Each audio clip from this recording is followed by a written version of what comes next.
నమస్తే వీడియోస్టల్ న్యూస్ కి స్వాగతం. నేను మీ తారుని. ముందుగా వార్తల్లోని ముఖ్యాంశాలు.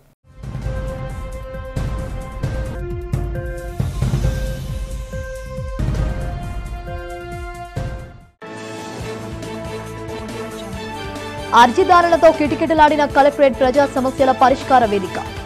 సమస్యలు పరిష్కరించేందుకు చొరవ చూపాలని అధికారులకు కలెక్టర్ సూచన.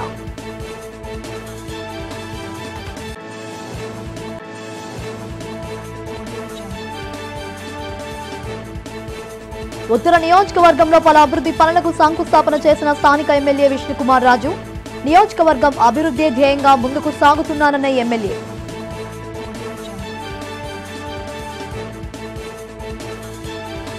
గాజువాకలో సమగ్ర ఆరోగ్య సంరక్షణ పరీక్షా వాహనాన్ని ప్రారంభించిన ఎమ్మెల్యే పల్లా శ్రీనివాస్. ప్రతి ఒక్కరూ ఆరోగ్యం పట్ల శ్రద్ధ వహించాలని, ఆరోగ్యాన్ని కాపాడుకోవాలని సూచన. ప్రధాని మోడీ తీరుపై నిప్పులు చెరిగిన అఖిల భారత యువజన కాంగ్రెస్ కార్యదర్శి మమతా నాగిరెడ్డి. అదానిని ప్రధాని మోడీ రక్షిస్తున్నారన్న విమర్శ. ప్రజల నుండి వచ్చిన ఫిర్యాదులు పరిష్కార విషయంలో నిర్లక్ష్యం వహిస్తే చర్యలు తప్పవని జిల్లా కలెక్టర్ ఎంఎన్ హరీంద్ర ప్రసాద్ అధికారులను హెచ్చరించారు. ప్రజా సమస్యల పరిష్కార వేదికకు వచ్చే సమస్యలను సాధ్యమైనంత త్వరగా పరిష్కరించాలని ఆదేశించారు. కలెక్టరేట్లో నిర్వహించిన ప్రజా సమస్యల పరిష్కార వేదికకు ప్రజల నుండి విశేష స్పందన లభించింది. పెద్ద సంఖ్యలో ప్రజలు హాజరై తమ సమస్యలను నేరుగా జిల్లా ఉన్నతాధికారులకు లిఖితపూర్వకంగా తెలియజేసుకున్నారు. జిల్లా ఉన్నతాధికారులు కూడా ప్రజల నుండి అర్జీలు స్వీకరించి వారి సమస్యలను తెలుసుకున్నారు. జిల్లా కలెక్టర్ హరీంద్ర ప్రసాద్తో పాటు జిల్లా joint collector K Mayur Ashok, RDO Srilekha, పలు విభాగాల ఉన్నతాధికారులు ఈ కార్యక్రమంలో పాల్గొన్నారు.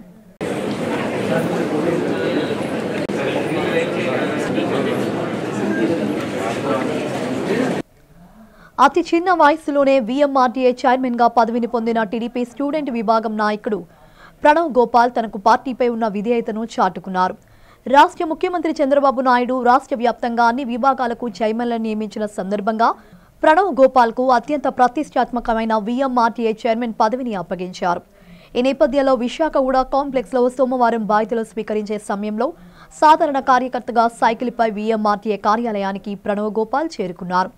పార్టీ తనపై ఉంచిన నమ్మకానికి కృతజ్ఞతగా టీడీపీ పార్టీ గుర్తైన సైకిల్పై వచ్చి తన అభిమానాన్ని చాటుకున్నారు.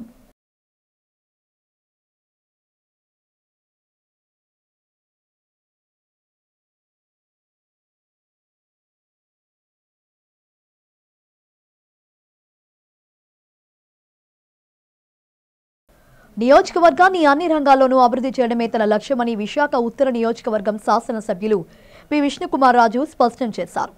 43వ వార్డులో జరిగిన కార్యక్రమాల్లో అభివృద్ధి పనులకు ఆయన శంకుస్థాపన చేశారు. ఈ కార్యక్రమంలో వార్డు కార్పొరేటర్ ఉషశ్రీ, స్థానిక టీడీపీ, బీజేపీ, జనసేన నాయకులు పాల్గొన్నారు. ఈ సందర్భంగా విష్ణుకుమార్ రాజు, ఉషశ్రీ, టీడీపీ నేత మాట్లాడారు. నియోజకవర్గంలోని అన్ని ప్రాంతాల అభివృద్ధికి కృషి చేస్తున్నామని తెలిపారు.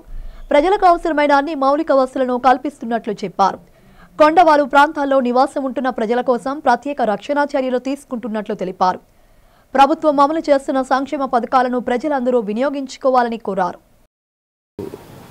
ఈ శ్రీనివాస్ నగర్ వార్డ్ నెంబర్ 43లో బాక్స్ కల్వర్ట్ తోటి స్టార్ట్ చేయడానికి రావటం జరిగింది. అది సుమారు 50 లక్షల రూపాయలతోటి ఇదివరకు ప్రస్తుత కార్పొరేటరు ఉషాశ్రీ గారు వారి టైంలో శాంక్షన్ చేయటం జరిగింది. తర్వాత ఎలక్షన్స్ కోడ్ మలాన అప్పుడు ఇది శంకుస్థాపనకి నోచుకోలేదు. ఇప్పుడు అందరూ కూడా కలిసి, అంటే మన తెలుగుదేశం పార్టీ నాయకులు బొడ్డెట్టి మోహన్ గారు, అట్లాగే ఉషాశ్రీ గారు, ఇక్కడ గ్రామ పెద్దలు, బీజేపీ నాయకులు అందరూ వచ్చి, గ్రామ ప్రజలు కూడా వచ్చి ఇది శంకుస్థాపన చేసిన వెంటనే వర్క్ ఇమీడియట్గా మొదలుపెట్టి ఒక 2-3 మంత్స్లో ఇది కంప్లీట్ చేసిన వలన ఇది ఇక్కడ పబ్లిక్కి కన్వీనియంట్గా ఉంటుంది. అది ఏంటంటే సైడు వాల్స్ లేని వలన ఇది ప్రమాదకరంగా ఉన్న పరిస్థితి నుంచి మంచిగా ఈ శ్రీనివాస్ నగర్ వాస్తవ్యులందరికీ కూడా ఉపయోగపడే బ్రిడ్జ్ ఇది. తప్పనిసరిగా ఇది చేసిన తర్వాత, కంప్లీట్ చేసిన తర్వాత బాగుంటుంది. ఈ కార్యక్రమానికి అవి చేసిన ప్రతి ఒక్కరికి కూడా నా యొక్క ధన్యవాదాలు. ఈరోజు మన ముఖ్య అతిథి మన విష్ణుకుమార్ రాజు గారి చేతుల మీదుగా ఈ బ్రిడ్జ్ శంకుస్థాపన చేయడం చాలా శుభపరిణామం. ఇది చాలా కాలం నుంచి పెండింగ్లో ఉండిపోయిన బ్రిడ్జ్. చాలా టెక్నికల్ రీజన్స్ వల్ల మేము త్వరగా స్టార్ట్ చేయలేకపోయాము. కానీ సార్ చేతుల మీదుగా స్టార్ట్ చేసాం కాబట్టి అనతి కాలంలో 60 days టైంలో మేము ఇది ఫినిష్ చేయాలనుకుంటున్నాము. సో అండ్ ఈ బ్రిడ్జ్ మనం ఒక 50 lakhs శాంక్షన్ చేయించుకున్నాం జీవీఎంసీ నుంచి. సో ప్రజలందరూ కూడా ఈ బ్రిడ్జ్ వల్ల చాలా ఉపయోగపడుతుంది. వాళ్ళకి ట్రాఫిక్ చాలా అంతరాయం కలిగింది ఇన్ని రోజులు. జనం అందరం కూడా ఈ బ్రిడ్జ్ శంకుస్థాపన ఏదైతే చేసామో చాలామంది హర్షిస్తున్నారు. తొందరగా స్పందించి అలాగే మేడం గారు దీపిక మేడం గారికి అలాగే ఇక్కడ స్థానికులు వచ్చి వీళ్ళందరూ పిలిపించి ఆ రోజు మెమోరాండం ఇవ్వడం కూడా జరిగింది. ఇచ్చిన తర్వాత వచ్చి చెక్ చేసి దీపిక మేడం గారు పోల్ కూడా మార్పించి వితిన్ 2-3 days దగ్గర నుంచి చేయించి ప్రెజర్ ఇచ్చి దగ్గర చేయించడం జరిగింది. ఈ పెండింగ్లో ఉన్న బ్రిడ్జిని ముఖ్యంగా దీపిక మేడం గారి కృతజ్ఞతలు తెలుపుకుంటున్నాం. తొందరగా క్షణాల్లో శాసనసభలో ఉన్నప్పటికీ కూడా లెటర్ ఇచ్చి మున్సిపల్ కమిషనర్ పెట్టి తొందరగా మీరు స్టార్ట్ చేయాలనే ఉద్దేశంతో దీపిక మేడం గారు చేయించారు. ఆవిడకి ఈ గ్రామం తరపు నుంచి మా పార్టీ తరపు నుంచి అందరి తరపు నుంచి కూడా శుభాకాంక్షలు కృతజ్ఞతలు తెలుపుకుంటున్నాం.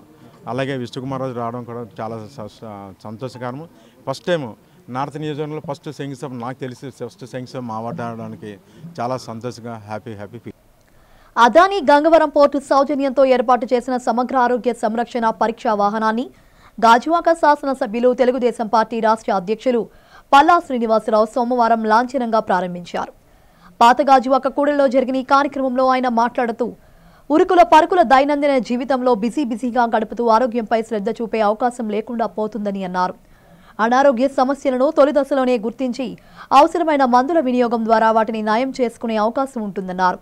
అందువల్ల ప్రజారోగ్య పరిరక్షణలో భాగంగా ఏర్పాటు చేసిన ఈ మొబైల్ ల్యాబ్ సదుపాయాన్ని ప్రజలంతా ముఖ్యంగా గృహిణులు వినియోగించుకోవాలని సూచించారు.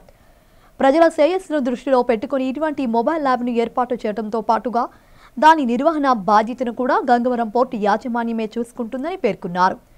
లాభాలను ఆర్జించడంతో ఆగిపోకుండా ప్రజలకు సేవలు అందించేందుకు ముందుకు వచ్చిన అదానీ గంగవరం పోర్టు యాజమాన్యానికి ధన్యవాదాలు తెలియజేశారు.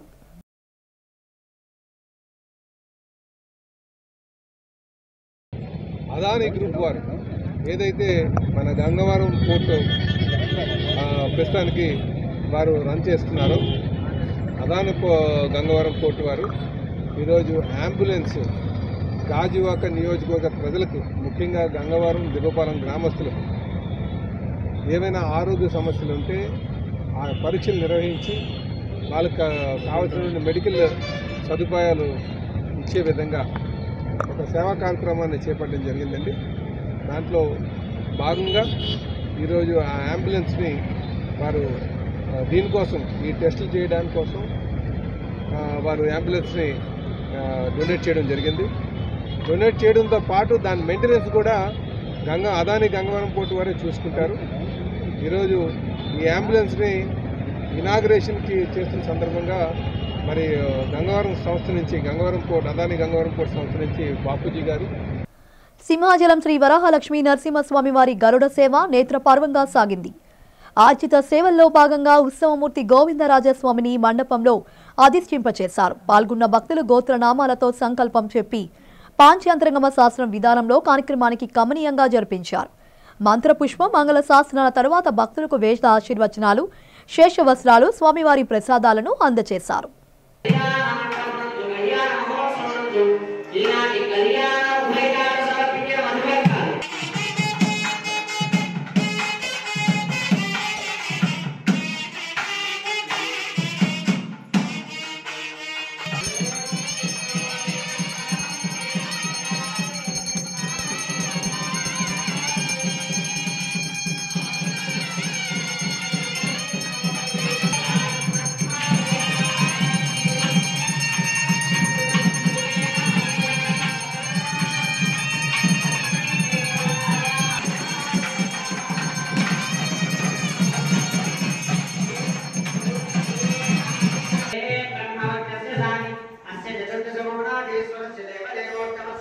ప్రధాని నరేంద్ర మోడీ తీరుపై అఖిల భారత యోజన కాంగ్రెస్ కార్యదర్శి మమతా నాగిరెడ్డి తీవ్ర స్థాయిలో విరుచుకుపడ్డారు. అనేక అవినీతి అవకతవకలకు పాల్పడుతున్న అదానీని ప్రధాని మోడీయే రక్షిస్తున్నారని మండిపడ్డారు. నగర కాంగ్రెస్ పార్టీ కార్యాలయంలో జరిగిన మీడియా సమావేశంలో మమతా నాగిరెడ్డి మాట్లాడుతూ మోడీ అదానీ అంబానీలు జపం చేస్తున్నారని ఎద్దేవా చేశారు. దేశ సంపదను బడా ప్రైవేట్ కార్పొరేట్ శక్తులకే కట్టబెడుతున్నారని మండిపడ్డారు. ప్రభుత్వ రంగ సంస్థలను పరిరక్షించాలని మోడీని డిమాండ్ చేశారు. గౌతమ్ అదానీ అవకతవకలపై విచారణ జరిపించి ప్రధాని మోడీ కఠినంగా శిక్షించాలని అన్నారు. రాష్ట్ర యువజన కాంగ్రెస్ అధ్యక్షులు లక్కరాజు రామారావు, విశాఖ జిల్లా కాంగ్రెస్ కమిటీ ప్రధాన కార్యదర్శి మల్లారెడ్డి గౌతమ్ కుమార్లు మాట్లాడారు. కేంద్ర ప్రభుత్వం అనుసరిస్తున్న కార్మిక, పారిశ్రామిక, రైతు, ప్రజా వ్యతిరేక విధానాలపై తీవ్ర ఆగ్రహం వ్యక్తం చేశారు. Warning Modani that all your corruption, all your fraud, all your bribery has been coming to the light of the public of the Indian nation. We demand a strict action and immediate arrest of Adani, and we say that in a collective voice, go back, go back, go back, go back. ముఖ్యాంశాలు ఏంటంటే ఒకటి శక్తి అభియాన్ కేంద్ర fellowship, అలాగే నౌకరీతో నషానహి అన్న కార్యక్రమం తీసుకున్నాం. ఈ నౌకరీతో నషానహి ఏంటంటే నిరుద్యోగ సమస్యని నిర్మూలించాలని చెప్పేసి మోడీ గవర్నమెంట్కి అలాగే కూటమి ప్రభుత్వానికి మేము కోరుతా ఉన్నాం. ఏదైతే మోడీ గారు 2 కోట్ల జాబులు ఇస్తానన్నారో, అలాగే కూటమి ప్రభుత్వం లోకేష్ గారు 20 లక్షల జాబులు ఇస్తానన్నారో ఇప్పటికీ కూడా ఒక జాబ్ కూడా తీయలేదు. అలాగే ఉన్న వాటిని కొన్ని తీసేయడం జరుగుతుంది. మరి మోడీ గారు తీసుకున్నటువంటి ఏదైతే నిర్ణయాలు ఉన్నాయో ఆ నిర్ణయాలకు వ్యతిరేకంగా మేము ఈరోజు యువజన కాంగ్రెస్ తరఫున పోరాడుతూ ఉన్నాం. మోడీ గారు తీసుకున్నటువంటి ఏదైతే గుజరాత్ రోల్ మోడల్గా తీసుకోమని చెప్పారు దేశానికి, ఈ దేశంలో ఉన్నటువంటి పోర్టులు కానివ్వండి, ఎయిర్పోర్ట్లు కానివ్వండి, రైల్వే కానివ్వండి, రోడ్లు కానివ్వండి, ఉన్నటువంటి ప్రభుత్వ రంగ సంస్థలన్నింటినీ కూడా ఈ ప్రైవేట్ పరం చేసి అదానికి కట్టబెట్టడం జరుగుతుంది. అలాగే మోడీ గారు ఏదైతే విదేశ పర్యటనలో భాగంగా ఆయన వెళ్ళిన వెంటనే అదానీ గారికి లక్షల కోట్ల ప్రాజెక్టులు వస్తున్నాయి. దీని వెనక ఉన్నటువంటి రహస్యం ఏంటని మేము అదానీ గారిని, మోడీ గారిని అడుగుతున్నాం. ఒకేసారి సడన్గా ఆయన స్టాక్ మార్కెట్ షేర్స్ పెరిగిపోతూ ఉంటాయి. మరి ఈ ట్రిక్ ఏదో మరి యువకులైనటువంటి ఈ దేశంలో ఉన్నటువంటి 65% మంది యువకులకు కూడా చెప్తే బాగుంటుందని చెప్పేసి ఈ మోడీ గారికి, అదానీ గారికి యువజన కాంగ్రెస్ పార్టీ తరఫున అడుగుతా ఉన్నాం. ప్రహ్లాద కళ్యాణ మండపాన్ని సిఐఎస్ఎఫ్ తిరిగి దేవస్థానానికి అప్పగించాలని శ్రీ వరాహలక్ష్మి నరసింహస్వామి దేవస్థానం పాలక మండలి మాజీ సభ్యులు గంట్ల శ్రీనుబాబు కోరారు. కలెక్టరేట్లో జరిగిన ప్రజా సమస్యల పరిష్కార వేదికలో జిల్లా కలెక్టర్కు వినతి పత్రాన్ని అందజేశారు. అనంతరం మీడియాతో శ్రీనుబాబు మాట్లాడుతూ గత కొన్ని సంవత్సరాలుగా సిఐఎస్ఎఫ్ సిబ్బంది ప్రహ్లాద కళ్యాణ మండపం వినియోగించుకుంటుందన్నారు. కేవలం నామమాత్రపు అద్దెతో సిఐఎస్ఎఫ్ ఆ కళ్యాణ మండపంలో ఉంటుందని చెప్పారు. తాజాగా సిఐఎస్ఎఫ్ సిబ్బందికి మరో చోట భవనాన్ని కేటాయించడం జరిగిందని తెలిపారు. నగరం నడిబొడ్డున ఉన్న ప్రహ్లాద కళ్యాణ మండపాన్ని ఖాళీ చేసి తమకు కేటాయించిన చోటుకు సిఐఎస్ఎఫ్ సిబ్బంది వెళ్లేలా చూడాలని కోరారు. తానిచ్చిన ఫిర్యాదుకు కలెక్టర్ సానుకూలంగా స్పందించారని శ్రీనుబాబు చెప్పారు. తక్షణమే తన దృష్టికి తీసుకొచ్చిన సమస్యను పరిష్కరిస్తానని హామీ ఇచ్చారన్నారు. అనంతరం జర్నలిస్టుల పిల్లల ఫీజులు రాయితీపై కలెక్టర్తో చర్చించినట్లు చెప్పారు. అందరికీ నమస్కారం. నగరంలోని జగదంబ జంక్షన్లో సింహాచలం దేవస్థానానికి చెందిన ప్రహ్లాద కళ్యాణ మండపం ఉంది. ఇది 6,000 గజాలు, అందులో విస్తీర్ణం ప్రస్తుత మార్కెట్ వాల్యూ ప్రకారం సుమారు 100 కోట్ల వరకు ఉంటుంది. అయితే దీనిని 2013లో అప్పటి దేవాదాయ శాఖ కమిషన్ ఉత్తర్వుల మేరకు కేవలం 6 నెలలు మాసాలకని చెప్పేసి సిఆర్పిఎఫ్ 198 బెటాలియన్ అద్దెకి తీసుకోవడం జరిగింది. అయితే ప్రతిరోజు కూడా 20,000 చెల్లిస్తామని అప్పుడు ఒప్పందం కుదుర్చుకోవడం జరిగింది. మరి 2013 ఏప్రిల్ నుంచి నేటి వరకు కూడా వాళ్ళు ₹1 అద్దె చెల్లించలేదు. అలాగే ఆ భవనం కూడా ఖాళీ చేయించడం లేదు. మరి ఇదే విషయాన్ని ఈ నెల 12న గౌరవ ముఖ్యమంత్రి చంద్రబాబు నాయుడు గారికి, ఉప ముఖ్యమంత్రి పవన్ కళ్యాణ్ గారు కూడా నేను స్వయంగా కలిసి వినతిపత్రాలు సమర్పించాను. మరి అదేవిధంగా ఈరోజు జిల్లా కలెక్టర్ గారికి కూడా, హరేంద్ర ప్రసాద్ గారికి కూడా ఆ కళ్యాణ మండపం వివరాలు తెలియజేసి దేవుడు మాట్లాడలేడని, దేవుడు కళ్యాణ మండపం ఇన్నేళ్ళు బట్టి తీసుకొని తిరిగి వాళ్ళకి అప్పచెప్పకపోవడం అన్యాయం అని చెప్పేసి నేను కలెక్టర్ గారికి వివరించడం జరిగింది. 2013 నుంచి నేటి వరకు కూడా ₹1 అద్దె చెల్లించలేదు. పైగా వాళ్ళకి ఆల్టర్నేటివ్ ల్యాండ్ ఇచ్చినా సరే వాళ్ళు ఖాళీ చేయడం లేదు. మరి దేవస్థానానికి సిటీలో ఉన్న ఏకైక ఆస్తి ప్రహ్లాద కళ్యాణ మండపం మాత్రమే. కాబట్టి దీనిని ఇప్పటికైనా సరే తక్షణమే ఈ కళ్యాణ మండపాన్ని తిరిగి దేవస్థానానికి అప్పగించినట్లయితే ప్రజలకు తక్కువ ధరకు వివాహ శుభకార్యాలకు కానీ ఇతర ఫంక్షన్లకు కానీ సెంటిమెంట్గా వాళ్ళకి శుభం జరుగుతుంది, దేవుడి కళ్యాణ మండపంలో ఫీలు కలుగుతుంది, దేవస్థానానికి కూడా ఆదాయం వస్తుంది. కరోనాలో సైతం జీతభత్యాలకు ఉద్యోగులు ఇబ్బందులు పడ్డారు. కాబట్టి అటువంటి పరిస్థితి నుంచి గట్టెక్కాలంటే దేవస్థానానికి ఆదాయ వనరులు మెరుగుపడాలంటే మరి ఈ విషయాన్ని నేను గతంలో సింహాచలం దేవస్థానం ట్రస్టీగా ఉన్నా 2 పర్యాయాల నుంచి కూడా ఇది ఖాళీ చేయాలని మేము కోరుతూనే వస్తున్నాం. అయినప్పటికీ విజ్ఞప్తి మరి ముందుకు వెళ్ళడం లేదు. లేటెస్ట్గా మరి ముఖ్యమంత్రి గారు ఉప ముఖ్యమంత్రి గారికి స్వయంగా కలిసి ఎక్స్ప్లెయిన్ చేశాం కాబట్టి అదే విషయాన్ని జిల్లా కలెక్టర్ గారికి కూడా తెలియజేస్తే తప్పనిసరిగా దీనికి సంబంధించి వాళ్ళకి వేరే దిక్కుల మొడసల్లో వేరే దిక్కుల వాళ్ళకి ప్రత్యామ్నాయ స్థలం ఇచ్చాం కాబట్టి ఖచ్చితంగా ఈ సమస్యను వీళ్ళని త్వరగా నేను పరిష్కరించేందుకు కృషి చేస్తానని చెప్పేసి చెప్పడం జరిగింది. అలాగే జిల్లాలో జర్నలిస్టులకు సంబంధించి మరి పక్క జిల్లాలో అందరికీ కూడా పిల్లలకి ఫీజు రాయితీ ఇస్తున్నారు, మన జిల్లాలో మాత్రం డిలే అవుతుందండి. దీనికోసం చాలా నెలల బట్టి మేము అడుగుతున్నామంటే కలెక్టర్ గారు గతంలో కంటెంప్ట్ ఆఫ్ ది అదే కోర్టు కేసు ఒకటి ఉందండి, దానివల్ల కంటెంప్ట్ అవుదని ఇవ్వలేదు. మరి పక్కనే రాజమండ్రిలో ఇచ్చారు, అలాగే మిగతా జిల్లాలు ఇచ్చారనే విషయం నేను కూడా గుర్తించాను. నేను డిఈఓతో మాట్లాడి జర్నలిస్టులు ఫీజు రాయితీ కూడా నేను డిస్కస్ చేసి న్యాయం చేస్తాను హామీ ఇచ్చారు. అందుకు సంబంధించిన విషయాలు కలెక్టర్ గారికి తెలియజేయడం జరిగింది. కార్మికులకు బకాయి పడిన జీతాలను చెల్లించాలని కోరుతూ సిఐటియు జిల్లా ఉప అధ్యక్షురాలు పి మణి ఆధ్వర్యంలో సీటి నాయకులు కలెక్టర్కు వినతి పత్రం అందజేశారు. కలెక్టరేట్లో జరిగిన ప్రజా సమస్యల పరిష్కార వేదికలో కార్మికుల సమస్యలను కలెక్టర్కు వివరించారు. అనంతరం కలెక్టరేట్ ప్రాంగణంలో పి మణి మీడియాతో మాట్లాడుతూ పాఠశాలలో పనిచేస్తున్న శానిటేషన్ వర్కర్స్కు, విఓఏలకు మధ్యాహ్న భోజన పథకాలు కార్మికులకు బకాయిలు చెల్లించాలని ప్రభుత్వాన్ని డిమాండ్ చేశారు. 5 నుండి 3 నెలల బకాయి జీతాలను బిల్లులను చెల్లించాలని కోరారు. కార్మికులకు ప్రతి నెల తొలి వారంలో జీతాలు చెల్లించాలని అన్నారు. అరకొర వేతనాలతో పనిచేస్తున్న కార్మికులకు నెలల తరబడి జీతాలు బిల్లులు పెండింగ్లో ఉంచడం పట్ల అసహనం వ్యక్తం చేశారు. ఇప్పటికైనా ప్రతి నెల సక్రమంగా జీతాలు బిల్లులు చెల్లించే విధంగా చర్యలు చేపట్టాలని డిమాండ్ చేశారు. నెలల తరబడి వేతనాలు ఈ ప్రభుత్వం చెల్లించడం లేదు. స్కూల్ శానిటేషన్ వర్కర్స్కి 5 నెలలుగా వేతనాలు చెల్లించలేదు. అలాగే విఓఏలకు 5 నెలలుగా వేతనాలు చెల్లించలేదు. మిడ్ డే మీల్ వర్కర్లకి 3 నెలలుగా బిల్లులు చెల్లించలేదు, 2 నెలలుగా వేతనాలు చెల్లించట్లేదు. పెరిగిన ధరలకు అనుగుణంగా మెస్ ఛార్జీలు పెంచడం లేదు, మెనూ ఛార్జీలు పెంచడం లేదు. ఏ రకంగా చూసినా మేము చాలా ఆర్థిక సంక్షోభంలో ఉన్నాము. మాకు ఇచ్చే వేతనాలు చాలా తక్కువ. స్కూల్ శానిటేషన్ వర్కర్స్కి 6,000 రూపాయలు, మిడ్ డే మీల్ వర్కర్స్కి 3,000 రూపాయలు, విఓఏలకి 8,000 రూపాయలు. ఇలాగా అతి తక్కువ వేతనాలు వచ్చి మాకు కూడా వేతనాలు చెల్లించకపోవడం ఎంతవరకు న్యాయం అని ఈ ప్రభుత్వాన్ని అడుగుతున్నాం. అసెంబ్లీ సమావేశాల్లో అలాగే పేపర్లో టీవీల్లో చంద్రబాబు నాయుడు గారు సాధించిన ఘనత ఏమిటి అంటే ప్రతి నెల 1వ తారీఖున వేతనాలు చెల్లిస్తున్నాము అని. మరి మాకెందుకు వేతనాలు చెల్లించడం లేదు? గత ప్రభుత్వంలో ఇచ్చే ఈ కొద్దిపాటి వేతనమైనా ప్రతి నెల ఇచ్చేసేవాళ్ళు, ఇంతలా ఇబ్బందులు పెట్టేవాళ్ళు కాదు. ఇప్పుడు మా పరిస్థితి పెనం మీద నుంచి పొయ్యిలో పడినట్టు అయింది. ఇచ్చే తక్కువ వేతనాలు చాలటం లేదు, ఆ వేతనాలు కూడా ప్రతి నెల ఇవ్వటం లేదు. ప్రభుత్వం రాష్ట్రంలో కులగణన కార్యక్రమాన్ని చేపట్టాలని ఆంధ్రప్రదేశ్ బీసీ సంక్షేమ సంఘం అధ్యక్షులు పల్లారమణ డిమాండ్ చేశారు. కులగణనను చేపట్టాలని కోరుతూ కలెక్టరేట్లో జరిగిన ప్రజా సమస్యల పరిష్కార వేదికలు సంఘం నేతలు కలెక్టర్కు వినతి పత్రం అందజేశారు. ఈ సందర్భంగా పల్లారమణ మాట్లాడుతూ కులగణన చేపట్టిన తర్వాతనే రాష్ట్రంలో స్థానిక సమస్యలకు ఎన్నికలు నిర్వహించాలన్నారు. కులగణన చేపట్టకపోవడంతో బీసీలకు రిజర్వేషన్ల విషయంలో తీరని అన్యాయం జరుగుతోందని ఆవేదన వ్యక్తం చేశారు. ఏనాడో 1931లో నిర్వహించిన జనగణన తప్ప ఇంతవరకు ఏ ప్రభుత్వం సమగ్ర కులగణన చేపట్టలేదని ఆవేదన వ్యక్తం చేశారు. రాష్ట్ర ప్రభుత్వం చొరవ చూపి రాష్ట్రంలో సమగ్ర కులగణన చేపట్టి బీసీలకు న్యాయం చేయాలని రమణ డిమాండ్ చేశారు. సంఘం నేతలు ఎర్ని శ్రీనివాసరావు, శివప్రసాద్, రాజు, నరేష్ తదితరులతో కలిసి కలెక్టర్కు పల్లారమణ వినతి పత్రాన్ని అందజేశారు.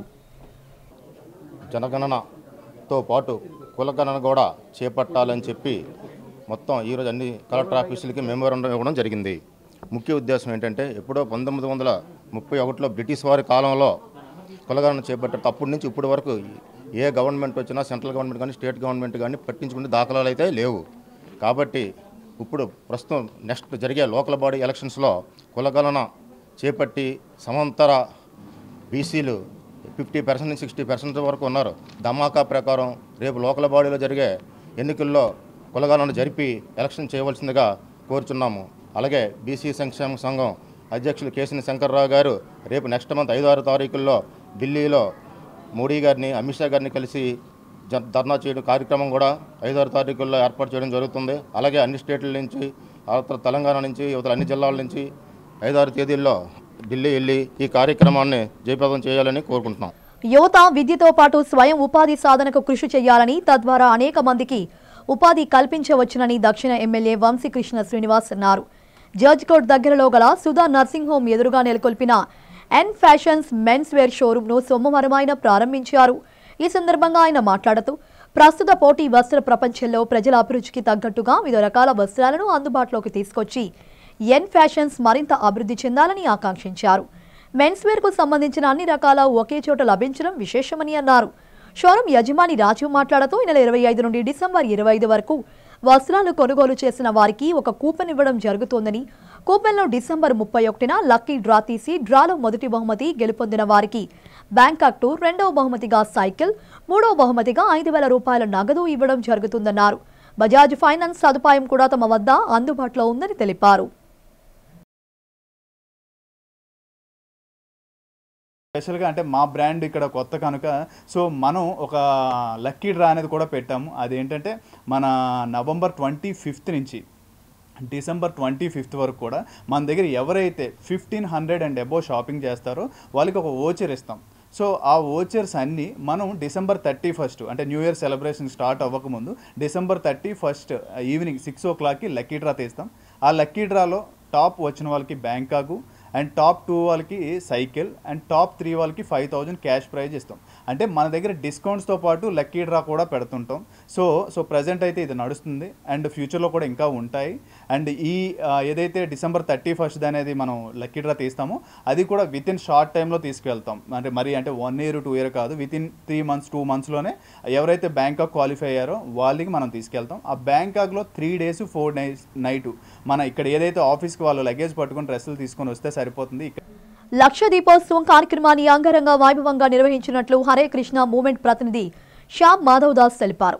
ఈ నెల 27 నుండి డిసెంబర్ 1వ తేదీ వరకు దీపోత్సవం జరుగుతోందని చెప్పారు. విజయ్ ప్రెస్ క్లబ్లో జరిగిన మీడియా సమావేశంలో శ్యామ్ మాధవ్ దాస్ మాట్లాడుతూ గంభీరం వద్ద గల హరే కృష్ణ వైకుంఠం వద్ద దీపోత్సవ కార్యక్రమం జరుగుతోందని తెలిపారు. ప్రతిరోజు సాయంత్రం 6 గంటల నుండి లక్ష దీపోత్సవ కార్యక్రమం జరుగుతుందన్నారు. 5 రోజుల పాటు జరిగే ఈ దీపోత్సవంలో భక్తులే స్వయంగా లక్ష దీపాలను వెలిగిస్తారని చెప్పారు. ఈ సందర్భంగా ఆధ్యాత్మిక సాంస్కృతిక కార్యక్రమాలతో పాటు భక్తులకు ప్రసాద వితరణ చేస్తామని శ్యామ్ మాధవ్ దాస్ తెలిపారు. ఈ లక్ష దీపోత్సవ కార్యక్రమంలో భక్తులు పాల్గొని ఆయనను కోరారు. నా పేరు శ్యామ మాధవ్ దాస. హరే కృష్ణ మూమెంట్ విశాఖపట్నం నుంచి మనం ఇవాళ ఈ ప్రెస్ మీట్ పెట్టడం జరిగింది. ఈ నెల 27వ తారీఖు నుంచి డిసెంబర్ 1వ తారీఖు వరకు కార్తీక మాసం లాస్ట్ 5 రోజులు మనం హరే కృష్ణ మూమెంట్ వైకుంఠ క్షేత్రం గంభీరంలో గల ఈ క్షేత్రంలో ఈ లక్ష దీపోత్సవం అనే ప్రోగ్రామ్ను మనం తలపెట్టడం జరుగుతుంది.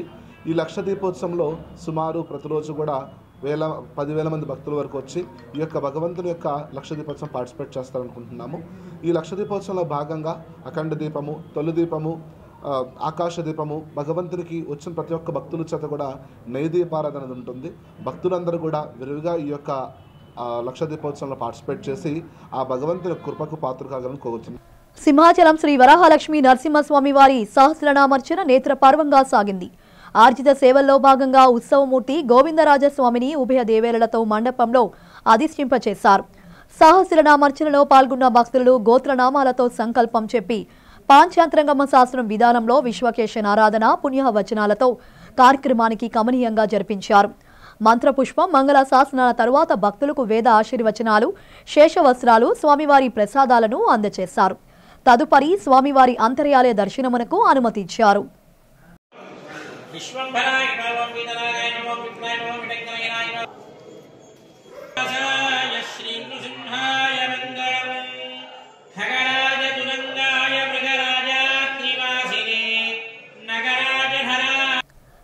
భోగాపురం విమానాశ్రయానికి నిర్మిస్తున్న రహదారుల కారణంగా తమకు అన్యాయం జరుగుతోందని భీమిలి నేరేళ్లవలస ప్రాంతానికి చెందిన శ్రీనివాస్ ఆవేదన వ్యక్తం చేశారు. కలెక్టరేట్లో జరిగిన ప్రజాస్పందన వేదిక కార్యక్రమంలో తమకు జరుగుతున్న అన్యాయాన్ని లిఖితపూర్వకంగా ఫిర్యాదు చేశారు.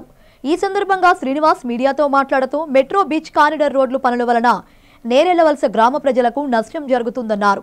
ప్రస్తుత రహదారి వలన తాము ఆ గ్రామంలో లేఅవుట్లో ఉన్న కొన్న భూములు కోల్పోవలసి వస్తుందని ఆవేదన వ్యక్తం చేశారు. దీన్ని దృష్టిలో పెట్టుకుని అధికారులు తమకు నష్టం జరగకుండా రోడ్డు పనులు చేపట్టాలని శ్రీనివాస్ కోరారు. మేము విశాఖపట్నం భీమునిపట్నం మండలంలోని నేరేళ్లవలస సర్వే నెంబర్ 27లో 2004లో మేము ప్లాట్లుగా కొనుక్కున్నామండి. 300 గజాలు 200 గజాలు ప్లాట్లుగా కొనుక్కున్నాము. ఆ కొనుక్కున్న ప్లాట్లలో ఏం జరిగిందంటే ఈ కొత్తగా మాస్టర్ ప్లాన్ పాత ప్రీవియస్ గవర్నమెంట్లో మాస్టర్ ప్లాన్ రోడ్డు అనేది ఒకటి డిజైన్ చేసి ఆ రోజు ఉన్న రాజకీయ నాయకులు పెద్దల సమక్షంలో వాళ్ళకు అనుకూలంగా ఏ రకమైతే కావాలో ఆ రకంగా మాస్టర్ ప్లాన్ రోడ్డు గీసుకుని ఉన్నారు.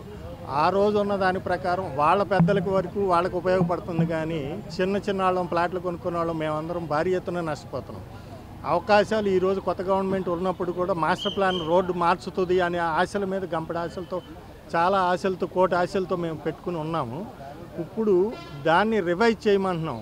వాస్తవాలు పరిగణలోకి తీసుకుని అక్కడున్న గవర్నమెంట్ దాని ప్రకారము ఆ రోడ్లు ఎట్నుంచి ఎటు వెళ్తున్నాయి, దాంట్లో ఎన్ని లేఅవుట్లు ఉన్నాయి, భోగాపురం ఎయిర్పోర్ట్ వరకు దగ్గర సుమారుగా 200 లేఅవుట్లు ఎల్పీ లేఅవుట్లు ఉన్నాయి. దీంట్లో కలెక్టర్ గారిని కూడా కలిసాము. కలెక్టర్ గారిని కూడా కలిస్తే ఇది బిఎంఆర్డిఏ కమిషనర్ గారికి కూడా మీరు ఒకసారి రిప్రజెంటేషన్ ఇవ్వండి, ఆయన కూడా ఒకసారి కలవండి, విషయం కూడా మీరు చెప్పండి, దాన్ని ఎలా చేయాలి ఏంటి అనేది కూడా ఒకసారి డిస్కస్ చేస్తారు అని అన్నారు గవర్నమెంట్ తరపు నుంచి కూడా. మాకు న్యాయం చేయాలి అనేది మా వాదన. అది రోడ్డు అనేది అలైన్మెంట్, పాత రోడ్డు అనేది అలైన్మెంట్ అనేది కొద్దిగా మార్చాలి అనేది మా వాదన. మేము చిన్న ప్లాట్లు ఆడడం కొద్దిగా ఉపయోగపడతాము, మేము గవర్నమెంట్కి సపోర్ట్ చేస్తున్నాము, అది మమ్మల్ని పరిగణలోకి తీసుకుని రోడ్డు మార్చాలి అనేసి మేము అంటున్నాం. కొత్త కమిటీపై తప్పుడు ఫిర్యాదులు చేస్తున్న వారిపై చర్యలు తీసుకోవాలని మసీద్ ఉస్మానియా వెల్ఫేర్ అసోసియేషన్ నూతన కమిటీ నేతలు కోరారు. కలెక్టరేట్ సమావేశ మందిరంలో జరిగిన ప్రజా సమస్యల పరిష్కార వేదికలో అసోసియేషన్ పాత కమిటీ అధ్యక్షుడు షేక్ షుబానీపై నూతన కమిటీ ప్రతినిధులు ఫిర్యాదు చేశారు. అనంతరం నూతన కమిటీ సంయుక్త కార్యదర్శి యూసఫ్ మాలిక్ మీడియాతో మాట్లాడుతూ పాత కమిటీకి అధ్యక్షులుగా పనిచేసిన సుబానీ వ్యవహరిస్తున్న తీరును వివరించారు. నిరంతరం పోలీసులకు, ఇతర అధికారులకు కొత్త కమిటీపై తప్పుడు ఫిర్యాదులు చేస్తూ వేధిస్తున్నారని మండిపడ్డారు.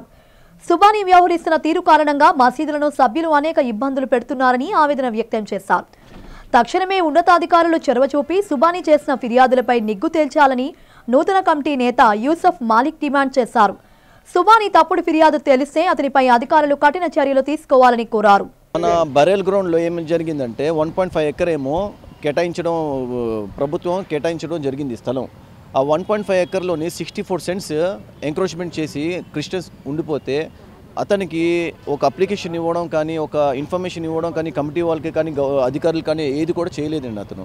అందుకు మేము ఏం చెప్పామంటే, ఇప్పుడు ఆ భూమి 1.5 ఎకర్ మీకు అప్పచెప్పినప్పుడు కమిటీ వాళ్ళకి ఇన్ఫర్మేషన్ చేయడం కానీ, పబ్లిక్ని ఇన్ఫర్మేషన్ చేయడం కానీ చాలా అవసరం అండి.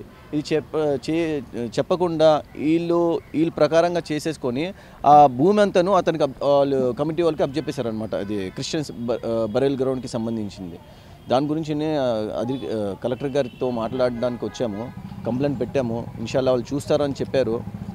ఇంకోటి ఏంటంటే, మన కమిటీ వాళ్ళ మీద పర్సనల్గా గెడ్జి పెట్టుకొని ఏమైనా చేసేద్దామని చెప్పేసి లేనిపోయిన కంప్లైంట్లు, వీళ్ళు గవర్నమెంట్ స్థలాల్లో ఉంటున్నారు, వీళ్ళేమో గంజాయి సప్లై చేస్తున్నారు, వీళ్ళు ఏమో రౌడీ షీటర్స్, వీళ్ళు కొట్లాట చేస్తున్నారు అని చెప్పేసి లేనిపోయిన కంప్లైంట్ పెట్టేసి మాకు స్టేషన్కి పిలిపించేసి చాలా నానా రకాలుగా ఇబ్బంది పెట్టేసి బైండ్ ఓవర్లు చేయించడం ఇవన్నీ చేయడం జరిగిందండి.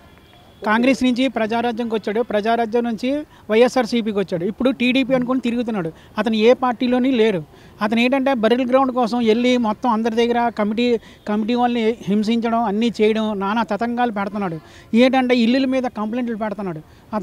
అతను ఎవరో అనేది మనకి తెలియదు. సుబానీ అనే వ్యక్తి అక్కడే అశోక్ నగర్లోనే ఉంటారు. అతను అశోక్ నగర్లో ఉండి మా కాలనీ మీద, ఉస్మానియా కాలనీ మీద కంప్లైంట్ పెట్టడం, మా కుర్రోళ్ళ మీద కంప్లైంట్ పెట్టడం, ఇవన్నీ పెట్టడం.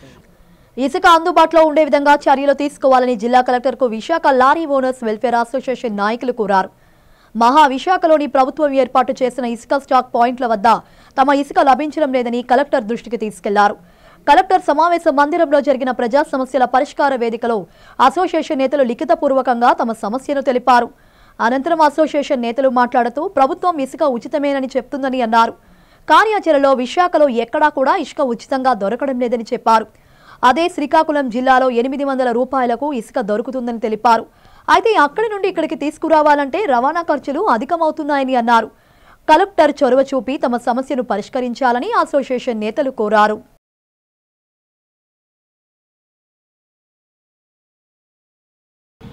గత 2 సార్లు కూడా శ్రీకాకుళం కలెక్టర్ గారిని కలిసి మాకున్న ఇబ్బందులు, శాండ మీద ఇవన్నీ లెటర్ పూర్వకంగా సాక్ష్యాలతో సహా పెట్టడం జరిగిందండి.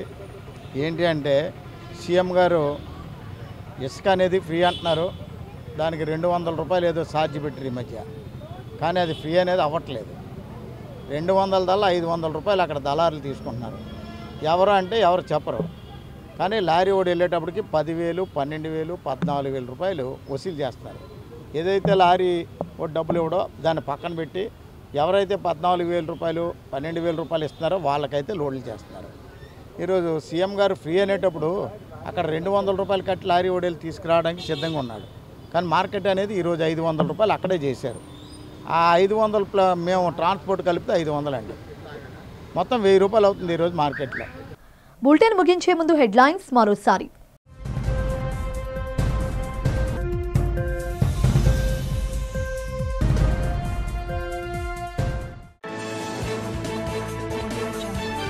అర్జీదారులతో కిటకిటలాడిన కలెక్టరేట్ ప్రజా సమస్యల పరిష్కార వేదిక.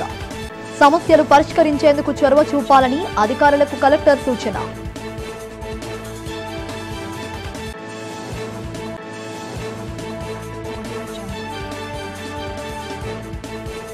ఉత్తర నియోజకవర్గంలో పలు అభివృద్ధి పనులకు శంకుస్థాపన చేసిన స్థానిక ఎమ్మెల్యే విష్ణుకుమార్ రాజు.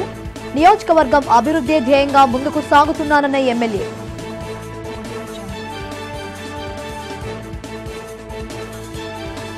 గాజువాకలో సమగ్ర ఆరోగ్య సంరక్షణ పరీక్షా వాహనాన్ని ప్రారంభించిన ఎమ్మెల్యే పల్లా శ్రీనివాస్. ప్రతి ఒక్కరూ ఆరోగ్యం పట్ల శ్రద్ధ వహించాలని, ఆరోగ్యాన్ని కాపాడుకోవాలని సూచన. ప్రధాని మోడీ తీరుపై నిప్పులు చెరిగిన అఖిల భారత యువజన కాంగ్రెస్ కార్యదర్శి మమతా నాగిరెడ్డి. అదానిని ప్రధాని మోడీ రక్షిస్తున్నారన్న విమర్శ. ఇవి ఇప్పటి వరకున్న అప్డేట్స్. మరిన్ని అప్డేట్స్ కోసం చూస్తూనే ఉండండి డిజిటల్ న్యూస్.